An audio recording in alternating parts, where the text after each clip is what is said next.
Америкада, Еуропада, жалпы батыс қоғамында Нью-Йорк Таймс, Вашингтон Пост, BBC, Financial Times және Дипломат деген сияқты өте мықты әлемдік ықпалға ие ақпарат құралдары бар. Осы ақпарат құралдары соңғы жылдары Қытай туралы өте терең мәнді мағыналы зерттеулерін молынан жариялауда. Өкінішке орай, осы зерттеулер, осы ақпараттар біздің қазақ тілді ақпарат әлеміне тым сирек келеді. Себебі біз батыс ақпаратынан шалғайда жатқан, орыс әлемінің түкпірінде тұншығып жатқан, дүниеге орыстың көзімен қарайтын, орыс жақтырғанды жақтырып, орыс жек көргенді жек көретін бір бейшара халдегі қауымбыз. Дербес Қазақстанның дүниеге көзқарасы да дербес болуы, тәуелсіз қазақтың дүниеге қазақтың жекеменшік басымен ойлап, тәуелсіз көзімен қарауы керек ақ. Оған да Алла нәсіп қылса жетерміз. Айналамыздағы көршілеріміздің не болып жатқандығын біліп отыру бізге керек. Көршілеріміз бүлінбей тұрғандағы біздің саясатымыз қалай болмақ, ал бүліне жатса, бүлік шыға жатса біздің саясатымыз қалай болмақ, оны зерттеп отыратын ақылмандар болуы, институттар болуы да сол үшін керек. Көптен бері Қытай тану институты бізге керек, мемлекеттік стратегиялық қауіпсіздігімізді бағыттап отыратын үлкен Қытай тану институты керек деп зарлап айтып жатқан себебіміз де содан. Батыс ақпаратында соңғы кезде Қытай туралы өте көп ақпараттар айтылды. Мысалы, Американың өзі Қытайдың өзін туристер үшін қауіпті елдің қатарына қосты. Яғни туристерді Қытайға бармауға ашық үгіттеді. Себебі Қытайдағы соңғы кездегі саяси былық-балықтар кез келген адамдардың, әсіресе Еуропа, Америкалықтардың өзінің құқық мүдделерінің Қытайда қамтамасыз етілмеуі, халықаралық нормалардың сақталынбауы, адамдық құқықтың сақталынбауы. Міне бұл Америка үкіметінің сондай мәлімдеме жариялауына себеп болды. Мысалы, Америка билігі Қытайдың Чжоушин, ZTE, Huawei дейтін компанияларын Америкада тыйым салды.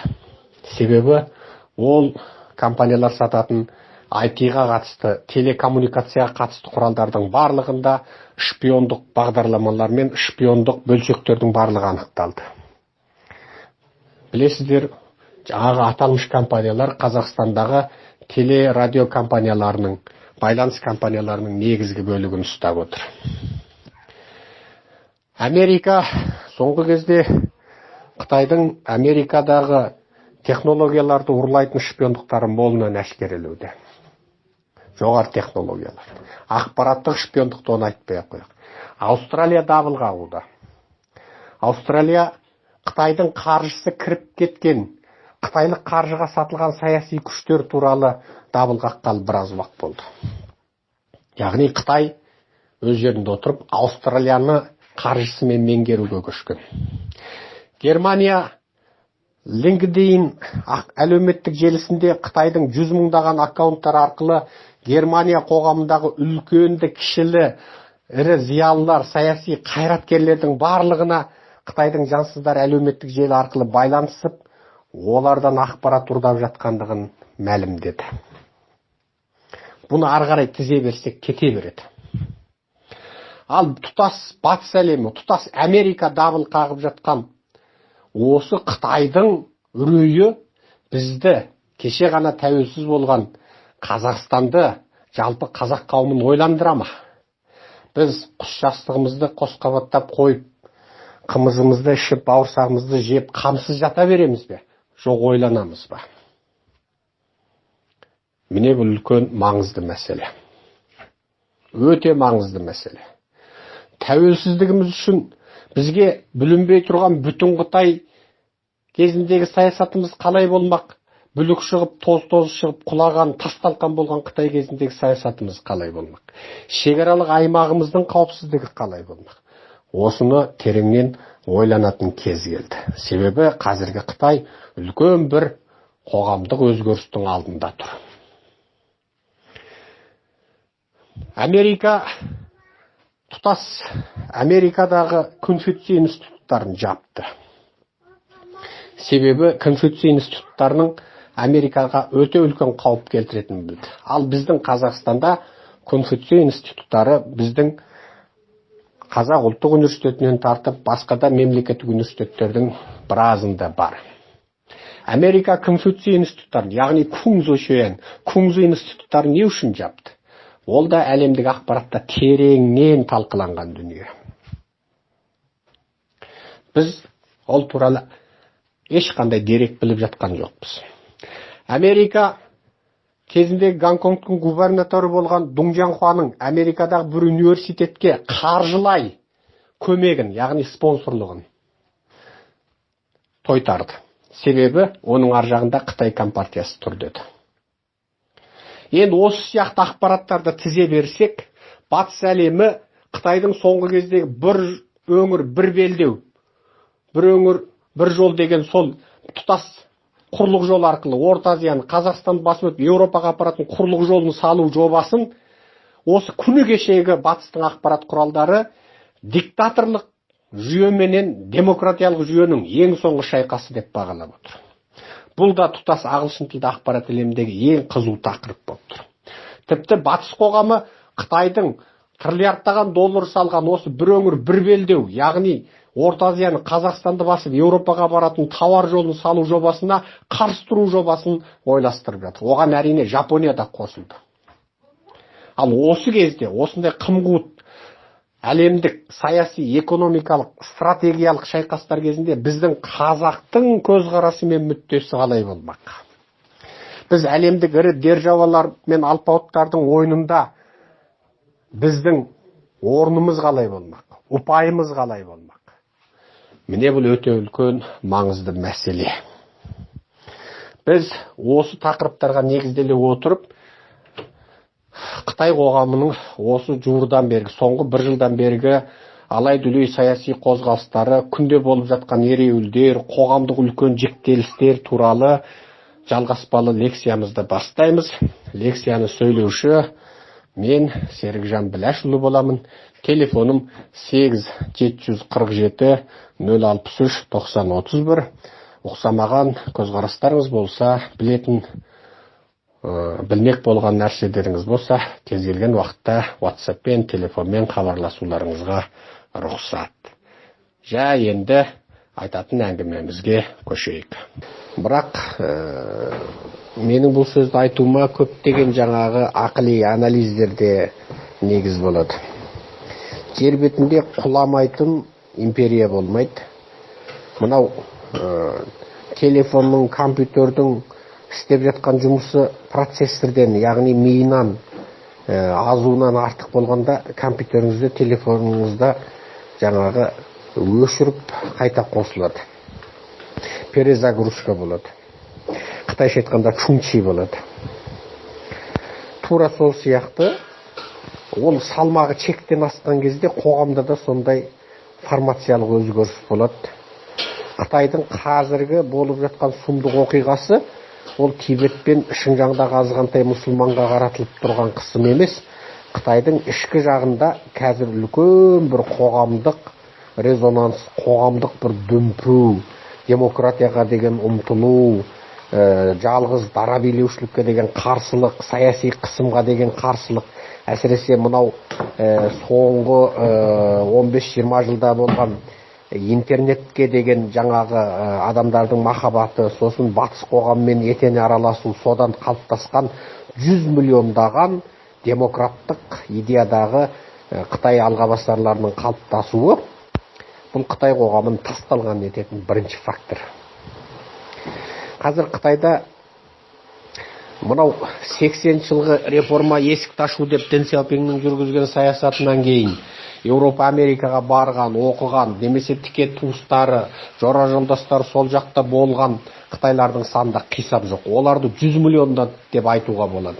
Сол жаққа туристік сапармен барып көрген, дамыған еуропалық, америкалық өркениетті көрген, еркін сайлау, үш биліктің қатар тепе-тең тұру түзімін көрген, әділетті сот жүйесі, тәуелсіз сот жүйесін көрген қытайлар, ол коммунизмнің былжырақ екендігін, коммунизмнің фашизм екендігін білді, сезінді.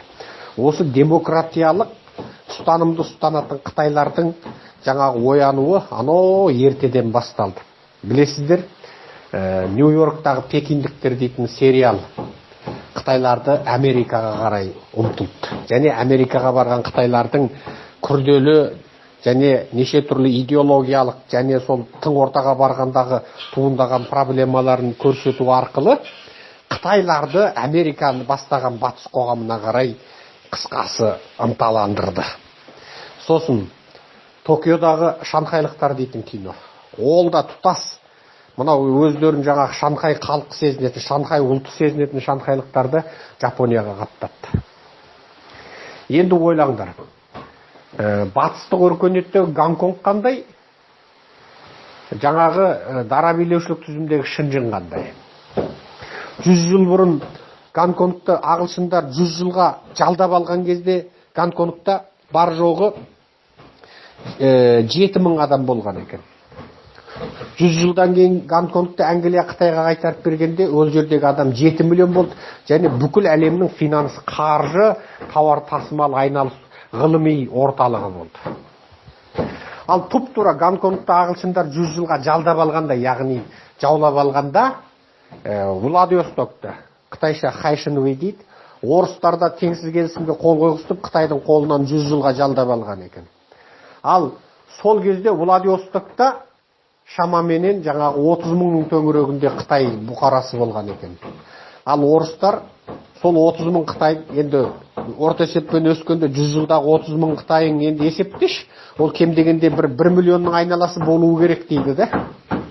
Жоқ, 30 мың Қытайдан 100 жылдың ішінде 3 Қытайда қалмаған ғой. Владивосток тап-таза геноцидизм жасаған, бір Қытайда да қалмай, сол алған жылдан көп өтпей, 10-20 жылға жетпей, қысқасы тұқияның қалтырмай қырып тастапты орыстар. Ал Владивосток Гонконгтың да жаңа географиялық, жағрапиялық ортасы ұқсас. Ол да терең теңіз порты, Гонконгта терең теңіз порты, яғни бәленбай 1000 тоннадағы пароходтарың баяғы тікелей барады. Сол терең теңіз порты болуына қарамастан географиялық, жағрапиялық ортасы енді Гонконг жылылау, енді Владивосток салқындау, соған қарамастан Владивосток ол жай ғана бір қала болды. Себебі ол фашистік, дара билеушілік, коммунистік жүйеде болды. Ал Гонконг жаңағы 3 билік қатар тұратын тәуелсіз сот жүйесі бар, еркін демократия, тілге, сөйлеуге еркіндік берілген жер болды. Гонконг қалай дамыды, Владивосток қалай болды. Гонконгтың 7000 Қытайы 7 миллион болып өсті. Әлемдегі бәленбай миллиардер содан шықты. Әлембай жаңа кино, өнер жұлдыздары, ғалымдар, мықты жаңағы зиялы қауым өкілдері содан шықты. Күллі әлем көз тігетін Гонконг болды. Ал Владивосток жер бетінде ондай жердің бар екендігін ешкім білмейді. Сонда ұқсас жаулаушы.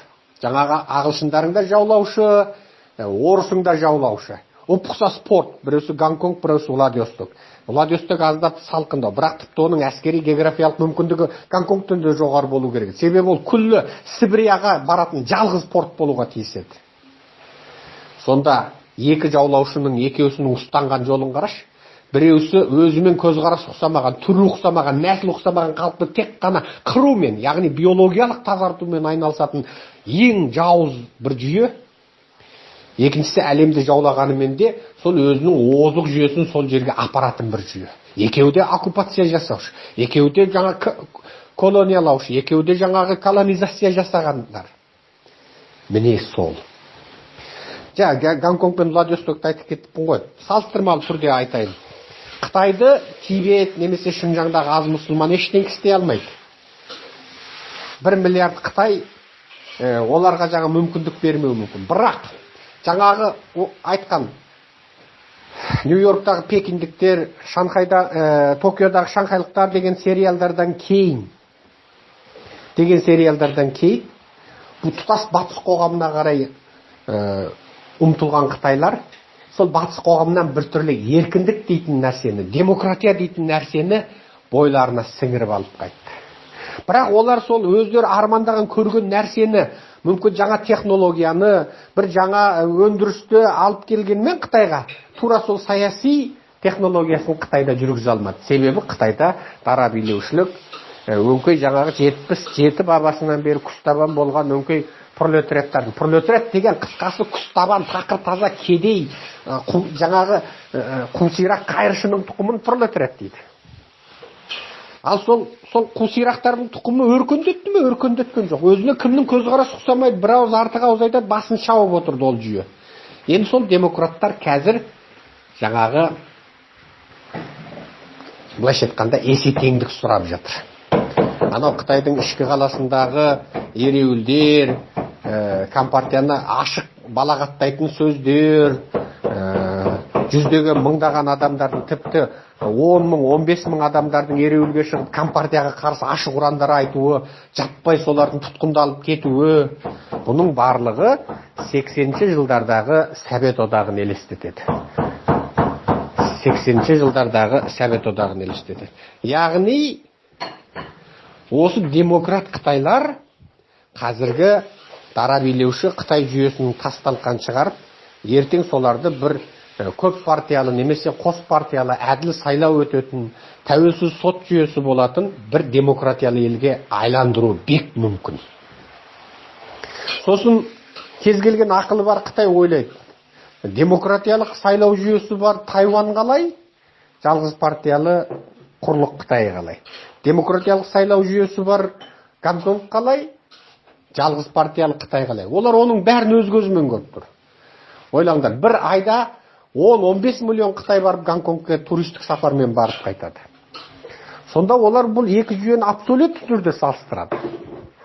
Коммунистік отарлық жүйеде болған Шығыс Еуропа қалай, демократиялық жүйеде болған Батыс Еуропада қалай.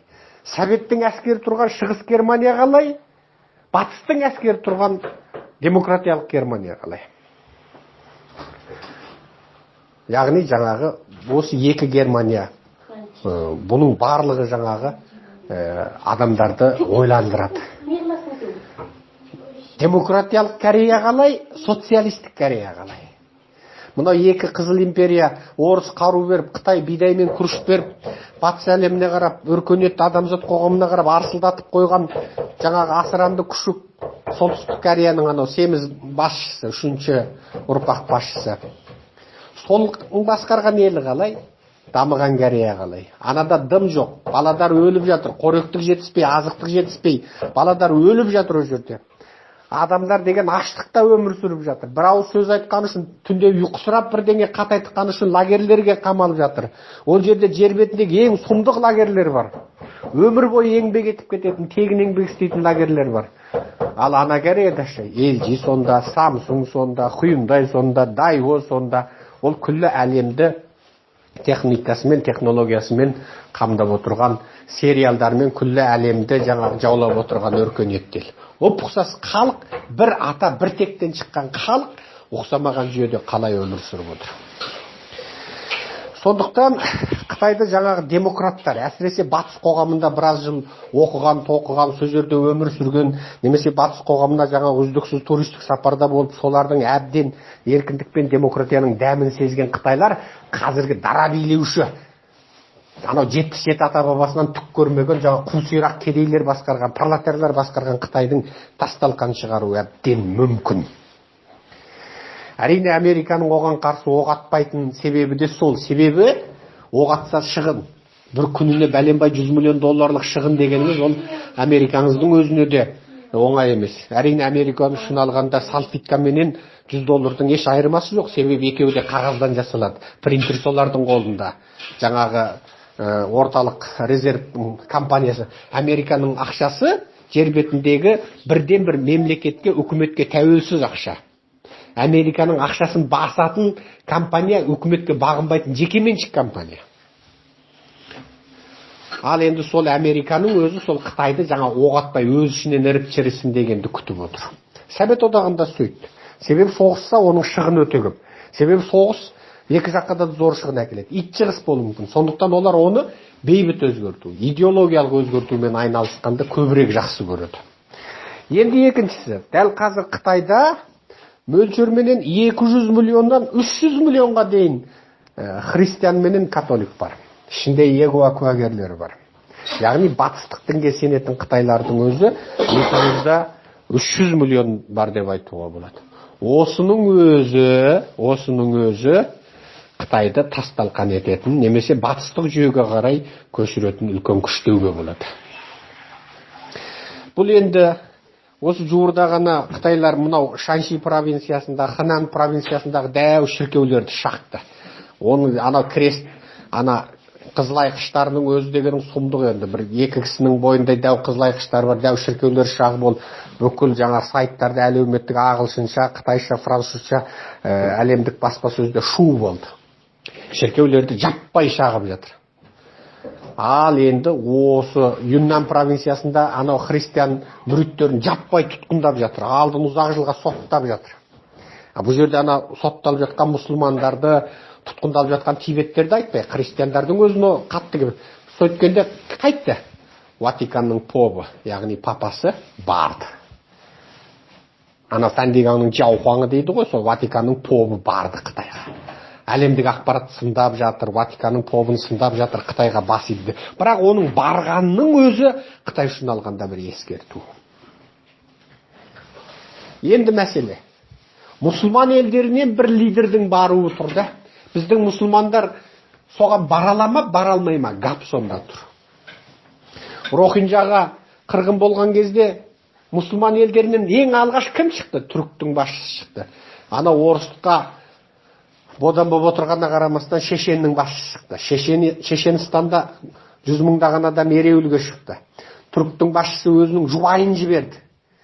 Премьер-министрін жіберді. Ал сон Мьянмарын содан ақты. Міне бауырластық. Енді Қытайға да сондай бір мұсылмандар немесе түркі әлемі жағынан бір қысым болу мүмкін. Ал оған қысымды қайту керек. Әлемдік ақпараттағы сауатты түрдегі жаңағы жұмыс жасауға тырысу керек. Осы болып жатқан оқиғаларды сауатты түрде сол күллі мұсылман әлеміне, күллі түрк әлеміне жеткізудің механизмін жасауға тиіспіз. Жаңа айттым, сол біріншісі демократтар, екіншісі 200-300 миллион христиан католик егуалар. Бұлар сол Қытай қоғамын тасталқан ететін маңызды күш. Әсіресе биылғы сол христиандар, католиктер, егуашыларға жасалып жатқан қысым, шағылып жатқан шіркеу, сотталып жатқан жаңағы сол мүриттер батыс қоғамын Қытайға қарсы үлкен бір бағытқа қарай әкеледі.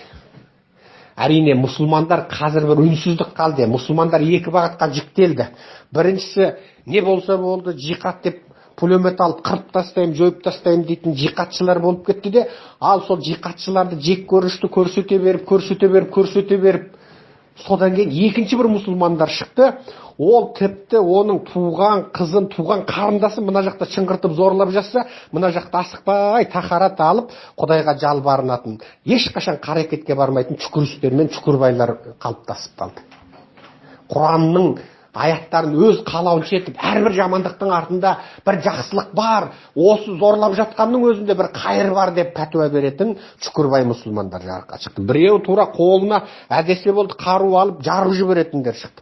Сөйтіп мұсылмандар екі максимал жікке жіктеліп қалды да. Біреусі тек қана қарекетпен шешем дейтін, біреусі тіпті жаңағындай намысына тиіп тіпті сөйтіп жатса да жаңағы қабағында шықпайтын деңгейдегі сондай бір бұттаның мына дүниені тәркі қылып келген буддистердің деңгейіндегі, мына дүниені тәркі дүние қылып үңгірдің ішіне кіріп кететін буддистердің деңгейіндегі сондай таудың басына шығып кететін сондай бір тәркі әлемдік бір мұсылмандар қалыптасып кетті. Сондықтан мұсылман әлемінен Қытай билігіне немесе түрк әлемінен бір Қытай билігіне бір сондай бір қысым немесе ескерту, тойтарыс бола қою екі талай. Бірақ христиан әлемінен, батыс әлемінен бір оларға күш келетіні шындық. Сондықтан бауырлым, бұл жерде біз енді бала шушы емеспіз, құмалақ шашушы да емеспіз.